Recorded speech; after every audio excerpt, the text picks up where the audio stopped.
Hello everyone, welcome to bio library. हम plant physio start करने जा रहे हैं। एंड प्लांट फिजियो में द फर्स्ट टॉपिक इज़, पहले तो आप इस राइटिंग के लिए जस्ट स्पेयर मी, क्योंकि ये मैंने बहुत later on I have added these notes. तो ये वाटर पोटेंशियल का मेरे पास नोट्स नहीं थे, तो मैंने बाद में ऐड किया। तो थोड़ा सा जल्दी जल्दी के कारण बहुत ही हैपजार्ड लिखा है, बट आपको समझ में आ जाएगा। That I will ensure, I will make sure कि आपको समझ में आए। तो सबसे पहले हम बात करते हैं ट्रांसपोर्ट वाले पार्ट से, धीरे धीरे जाएंगे वाटर पोटेंशियल पे। तो प्लांट फिजियोलॉजी में पहला टॉपिक इज़ डिफ्यूजन, जो हम पढ़ने जा रहे हैं ना। डिफ्यूजन आपने 12th क्लास में पढ़ा होगा। The movement of solute from higher concentration to lower concentration by virtue of their kinetic energy, क्योंकि वो मोशन में इसीलिए वो मूव कर सकते हैं from higher to lower concentration. Spontaneous process होता है, यानी कि खुद से हो जाएगा। Passive process without the requirement of energy, है ना। स्पॉन्टेनियस हम कुछ ज़्यादा ही जब बायो एनर्जेटिक्स के पॉइंट ऑफ व्यू से देखते हैं तो डेल्टा जी नेगेटिव की बात करते हैं, और passive process is not requiring the energy. Basically बात दोनों सेम ही करना चाहते हैं। तो क्या क्या फैक्टर्स हैं जो डिफ्यूजन को इफेक्ट करते हैं, this is important for you. तो concentration difference is directly proportional to diffusion, यानी कि जितना ग्रेडियंट बनेगा दो सिस्टम्स के बीच में, उतना ही ज़्यादा उनमें डिफ्यूजन होगा। Size of molecule is inversely proportional to diffusion, यानी कि जितना छोटा पार्टिकल साइज होगा उतना ज़्यादा डिफ्यूजन होगा। फॉर एग्जाम्पल, आप किसी रूम में स्प्रे करते हो, तो वो जब परफ्यूम होता है तो आफ्टर सम टाइम आपको भी स्मेल आने लगती है। अगर एक कॉर्नर में करो आप, in you are sitting in another corner, वो इसलिए क्योंकि डिफ्यूजन होता है। एंड पार्टिकल साइज जितना छोटा होगा उतना ज़्यादा डिफ्यूजन होगा। तो गैसेस का डिफ्यूजन बहुत ज़्यादा होता है, इसीलिए many times you hear about carbon monoxide poison, या फिर लोग आग जला के, ठंडियों में क्या होता है, दे पुट कोल वाला पार्ट रख के एंड जला हुआ ही वो रूम्स में छोड़ देते हैं। मैनी टाइम्स कार्बन पॉइजनिंग की वजह से, मोनोऑक्साइड पॉइजनिंग की वजह से लोगों की डेथ भी हो जाती है। इसीलिए होता है क्योंकि डिफ्यूज़ हो रही हैं गैसेस, यानी कि कार्बन मोनोऑक्साइड डिफ्यूज़ हो रही है। And you very well know कि आपका हीमोग्लोबिन एफिनिटी शो करता है, तो वो उसे ट्रांसपोर्ट करने लगता है बॉडी में, which is a poisonous gas, इसीलिए डेथ हो जाती है। सो कॉन्टेक्स्ट ये था कि जितना छोटा पार्टिकल उतना फास्ट डिफ्यूजन।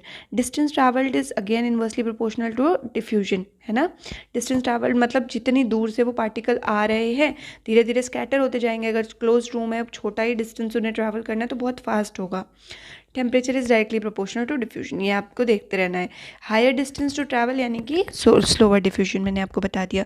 अब हम डिफ्यूजन से हट के आते हैं दूसरे प्रोसेस पे, विच इज़ ऑस्मोसिस। ऑस्मोसिस ये जैसे सॉल्यूट का मूवमेंट था, ऑस्मोसिस सॉल्वेंट का मूवमेंट है। From an area of low solute to higher solute, यानी कि more solvent to less solvent, ठीक है, सॉल्यूट के टर्म्स में लिखा है। From higher solvent potential to lower solvent potential. अब सॉल्वेंट पोटेंशियल क्या है, जहाँ सॉल्वेंट ज़्यादा है, उसकी टेंडेंसी ज़्यादा है कि वो मूव कर सकता है, तो वो पोटेंशियल है उसका। तो सॉल्वेंट पोटेंशियल ज़्यादा से लेस सॉल्वेंट पोटेंशियल की तरफ। SPM present, semi permeable membrane का कॉन्सेप्ट आ जाता है यहाँ पे। आपको डिफरेंशियली सेमी परमिएबल मेम्ब्रेन और इम्परमिएबल मेम्ब्रेन का डिफरेंस मैंने टेलीग्राम में जो ऑडियो भेजा है उसमें बता रखा है। तो डिफ्यूजन जो है, अगर वाटर का होगा from higher concentration to lower concentration, it will be called as osmosis. तो osmosis is a special case of diffusion, जहाँ पे आपका सॉल्वेंट माइग्रेट करता है। अब ऑस्मोसिस की बात हो रही है, तो ऑस्मोटिक प्रेशर की बात करें। नॉर्मली हमें इंट्यूटिवली लगेगा कि ऑस्मोटिक प्रेशर एक ऐसा प्रेशर है जिससे ऑस्मोसिस होता होगा, but contrary to that, osmotic pressure एक ऐसा प्रेशर है जिससे हम स्टॉप कर सकें ऑस्मोसिस को। Pressure required to stop the entry of water into osmotically active solution across semi-permeable membrane, यानी कि pressure required to stop osmosis. इसकी यूनिट क्या है, तो एटमॉस्फेयर में कर सकते हैं या फिर आप बार में कर सकते हैं, जो कि आप प्रेशर के लिए यूज़ करते हैं। अगर हम टोनिसिटी की बात करें, तो टोनिसिटी मतलब कितना extra, how extracellular solution can change the volume of a cell by affecting osmosis. Basically जब आपको अपने सेल को किसी सोल्यूशन में प्लेस करना है, तो आपको ये देखना पड़ेगा कि कितना कंसंट्रेशन डिफरेंस है, उसी को आप टोनिसिटी से मेजर करते हो। हाइपरटोनिक ऐसा सोल्यूशन जिसमें सॉल्यूट ज़्यादा है सेल में, है ना। जो आपने सेल रखा है किसी सोल्यूशन में, आपको ये याद रखना है। अब उसमें सॉल्यूट अगर ज़्यादा है तो वो हाइपरटोनिक हो गया, यानी कि उसका वाटर पोटेंशियल कम है उस सेल से। तो होगा क्या, जो सेल हम रखेंगे उस सेल से बाहर पानी निकलेगा और सेल श्रिंक कर जाएगी, या फिर सेल प्लाज्मोलाइज हो जाएगी। तो protoplast will shrink away from cell wall, which is called as plasmolysis.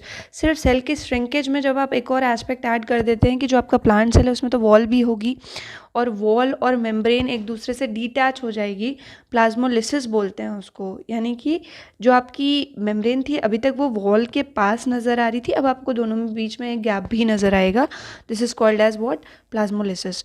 अब दूसरी बात करते हैं हाइपोटोनिक सोल्यूशन की। एक ऐसा सोल्यूशन जिसका सॉल्यूट जो है जिस सेल को उसमें रखा है उससे कम है, यानी कि आपका जो सेल है उसमें सॉल्यूट ज़्यादा है, तो जो सोल्यूशन होगा उसमें ऑफ कोर्स ही बात है सॉल्यूट कम है तो सॉल्वेंट ज़्यादा होगा, तो उसका सॉल्वेंट जो है वो ज़्यादा माइग्रेट कर जाएगा आपके सेल के अंदर, उसका वाटर पोटेंशियल ज़्यादा होगा सेल से, इसीलिए जो सेल आपने उसमें रखी है वो स्वेल हो जाएगी और टर्जिड मतलब फूली हुई सेल, तो एक टर्गर क्रिएट करेगी, यानी कि जो आपकी वॉल है वो पहले मेम्ब्रेन वॉल को धक्का लगाएगी क्योंकि मेम्ब्रेन फूल रही है, वॉल तो बहुत रिजिड होती है, वॉल पे तो क्या ही असर पड़ना है, तो आपकी मेम्ब्रेन जो है एक धक्का क्रिएट करेगी, अब प्रेशर क्रिएट करेगी मेम्ब्रेन पे, which will be called as turgor pressure.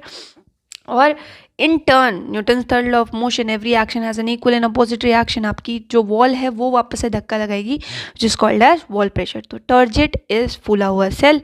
उसके बाद बात करते हैं हम आइसोटोनिक की, ठीक है। यहाँ पे जो फ्लासिड लिखा है उसको आप अलग से समझना, इसके साथ मत ऐड कर लेना।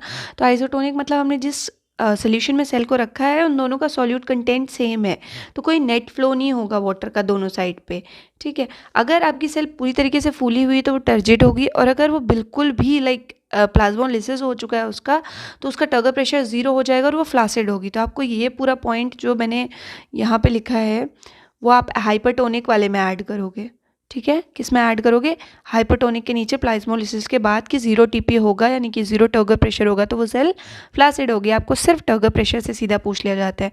अब अगर बात करें टर्गर प्रेशर की, तो turgor pressure force within cell that pushes plasma membrane against cell wall में बता दिया, वो प्रेशर जिससे आपकी प्लाज्मा मेम्ब्रेन धक्का लगाती है आपकी सेल वॉल पे, क्योंकि अब सेल फूल रहा है, ठीक है। प्लांट सेल में वॉल एडिशनल होती है, जिन बच्चों को नहीं पता। टर्जिडिटी की बात करें तो एक ऐसा पॉइंट एट विच, ये विच है सी के ऊपर bar, cell membrane pushes against cell wall which is when turgor pressure is high. जब टर्गर प्रेशर हाई होने लगता है, यानी कि पानी जाने लगता है सेल में, सेल फूलने लगती है, तो उसका टर्गर प्रेशर ज़्यादा हो जाता है और इस केस में सेल मेम्ब्रेन वॉल को पुश करने लगती है।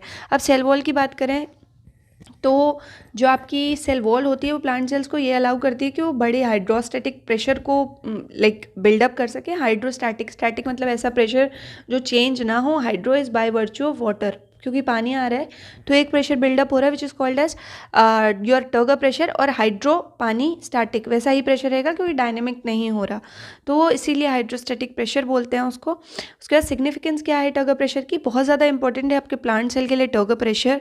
इससे सेल इनलार्ज होती है, सेल का ग्रोथ बड़ा होना भी इसी की वजह से होता है।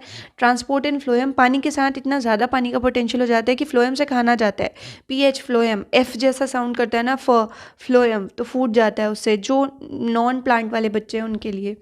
Cell enlargement, transport in phloem, इतना ज़्यादा पानी इतने बहाव से फ्लो हो रहा होता है दैट फ्लड में नहीं होता कि जो सामान है वो भी पानी के फ्लो से चला जाता है, तो सिमिलरली आपका जो खाना है वो इस पानी के फोर्स के साथ मूव कर जाता है। स्टोमेटा ओपनिंग, सिमिलर तरीके से टर्जिडिटी, बहुत ज़्यादा फूला होगा और बहुत ज़्यादा फ्लासिड होगा, सिर्फ 2 ही कंडीशन होती है स्टोमेटा में। ट्रांसपोर्ट अक्रॉस प्लाज्मा मेम्ब्रेन, वो भी इसके थ्रू, यानी कि टर्गर प्रेशर अगर मेंटेन हो रहा है तो उसके थ्रू एग्जीक्यूट किया जा सकता है। सेल मेम्ब्रेन की अगर बात करें तो 0 टर्गर प्रेशर पे वो फ्लासिड होगा, ये मैंने आपको बता दिया, ये इन्फॉर्मेशन डायरेक्ट एग्जाम में आने वाली है, लॉजिक भी आपको पता होना चाहिए। हायर प्लांट्स की बात करें तो टर्गर प्रेशर का ये सिग्निफिकेंस है कि एपिकल सेल जो कि सबसे ऊपर होता है, जैसे कि शूट अगर है, यानी कि स्टेम की बात करें जैसे शूट भी बोलते हैं, तो शूट के टिप, तो वहाँ पे जो एपिकल सेल प्रेजेंट है उसकी ग्रोथ जैसे कि हो सकता है रूट टिप पे हो सकता है पोलन ट्यूब्स पे हो, जो फर्स्ट सेल सबसे ऊपर की सेल, तो एपिकल सेल बहुत ज़्यादा फास्ट ग्रोथ होती है इनकी, ठीक है। क्योंकि यूजुअली यहाँ पे एक स्ट्रक्चर होते हैं जिन्हें बोलते हैं मेरिस्टेम्स। मेरिस्टेम्स बहुत फास्ट डिवाइड करते हैं, इतना फास्ट कि हम यूजुअली वायरस प्रोपेगेशन से बचने के लिए मेरिस्टेम कल्चर करते हैं, ठीक है। ज़्यादा इन्फॉर्मेशन से लाइक बहुत ज़्यादा नहीं करेंगे। प्लांट्स की बात करें तो आपके plants non vascular and vascular type के होते हैं। नॉन वस्कुलर मतलब जिनमें जाइलम फ्लोएम नहीं है। क्यों नहीं है? क्योंकि ज़रूरत भी नहीं है। बात करते हैं अगर प्लांट्स के एवोल्यूशन की, तो एल्गी से शुरू हुआ था, बहुत ज़्यादा पानी में रहते थे, लाइक पूरा ही पानी में रहते थे। ब्रायोफाइट्स जिन्हें स्टार्ट तो किया लैंड पे आना, लेकिन फिर भी फर्टिलाइजेशन के लिए वापस पानी में ही जाते थे। तो अगर कोई चीज़ पूरी तरीके से कोई प्लांट पानी में ही है तो they do not need any special organ कि वो ट्रांसपोर्ट करवाएं उस पानी का। बेसिकली उनका पूरा काम डिफ्यूजन से हो जाता है। प्लस पहली चीज़ तो वो पानी में ही है, उनका अडेप्टेशन वैसा है, और दूसरा उनकी हाइट बहुत छोटी है। तो लार्जेस्ट हाइट प्लांट में इट्स कंसीडर्ड कि यार जाइलम फ्लोएम बहुत लंबी हाइट में आपकी जो वेसल्स हैं वो ऐसे अरेंज्ड हैं ट्यूब की तरह, लेकिन जब हाइट इतनी कम है तो यूजुअली डिफ्यूजन से काम हो जाता है, अदरवाइज ये सबमर्ज्ड ही होते हैं। ठीक है। और अगर वास्कुलर प्लांट्स की बात करें तो सबसे पहले टेरिडो से शुरू हुआ था, also called as stelar system. Stelar system भी बोलते हैं वास्कुलर ऑर्गन का आना। Pterido, gymno and angio. ठीक है, इन तीनों में स्टीलर सिस्टम या वस्कुलेचर का होना, स्टील वस्कुलेचर सेम बात है। Xylem phloem basically vascular bundles के ही प्रेजेंट होने को ये कहते हैं। तो इनको कहने लगे हम ट्रैकियोफाइट्स। ठीक है, ट्रैकियोफाइट्स का नाम इनको दे दिया क्योंकि इनमें क्या था, ट्रेकिया प्रेजेंट थे। ठीक है, और इस टेरिडो और जिम्नो और एंजियो, इसमें क्वेश्चन आपको सिंपली यही बनता है कि वस्कुलर और नॉन वस्कुलर में like you will have to match the following. Vascular tissue की बात करें तो कॉम्प्लेक्स कंडक्टिंग टिश्यू होते हैं। अगर ये कॉम्प्लेक्स है तो कहीं सिंपल टिश्यूज़ भी होंगे ना। सिंपल टिश्यूज़ होते हैं पेरेन्काइमा, कोलेनकाइमा हो गया, स्क्लेरेनकाइमा हो गया, इनमें सिंगल टाइप ऑफ टिश्यू से सारा काम हो जाता है। लेकिन कॉम्प्लेक्स कंडक्टिंग, एक तो कुछ कंडक्ट भी कर रहे हैं कोई इन्फॉर्मेशन, यानी कि आपका जो पानी है उसको लेके जा रहे हैं एक जगह से दूसरी जगह, और फ्लोएम खाना लेके जा रहा है। कॉम्प्लेक्स इसलिए क्योंकि more than one type of cell present होती है उनमें और जाइलम फ्लोएम दोनों में 4 तरीके के सेल्स प्रेजेंट होती हैं। ठीक है, तो ये हो गए complex conducting tissue. Vascular plants called as tracheophytes, ऐसे लैंड प्लांट जिनमें कि लिग्निफाइड टिश्यूज हैं जैसे कि xylem for water and mineral conduction, also have non lignified cells such as phloem to conduct products of photosynthesis. अब आप सोचोगे lignified non lignified का क्या है, तो बेसिकली प्लांट जैसे जैसे पुराना होता जाता है, बड़ा एक ट्री, उससे आप वुड लेते हो, जिससे आपके wooden for example wooden chair बन सकती है, आपके डोर्स बन सकते हैं, विंडोज़ बन सकती हैं। तो वो जाइलम होता है, वो सेकेंडरी जाइलम होता है। बेसिकली जाइलम ज़्यादा जीता है एज़ कम्पेयर टू फ्लोएम। तो इसीलिए क्योंकि स्ट्रेंथ होती है उसके पास, तो लिग्निफाइड और फ्लोएम नॉन लिग्निफाइड होता है। अब बहुत ज़्यादा अंदर चलें तो जाइलम की बात करें, वुड भी बोलते हैं इसको, ट्रांसपोर्ट ऑफ वाटर इसका मेन काम है from root to stem and leaves. Dead tissue है, डेड टिश्यू इसलिए सिर्फ जाइलम पेरेन्काइमा एक स्ट्रक्चर होता है जो कि इसमें लिविंग होता है, बाकी डेड माने जाते हैं क्योंकि सक्सेसिवली उन्हें एक वेसल लाइक स्ट्रक्चर बनाना होता है। तो वो कोशिश करते हैं कि न्यूक्लियर, साइटोप्लाज्म, ये सब चीज़ें हटा दें और सिर्फ कंडक्शन के लिए अपने आप को सेक्रीफाइस कर देते हैं। तो 4 चीज़ें होती हैं, vessel, tracheid, xylem fibre, xylem parenchyma. Xylem parenchyma सिर्फ लिविंग होता है, बाकी vessel, water plus minimum mineral transport इन एंजियोस्पर्म ये भी करते हैं।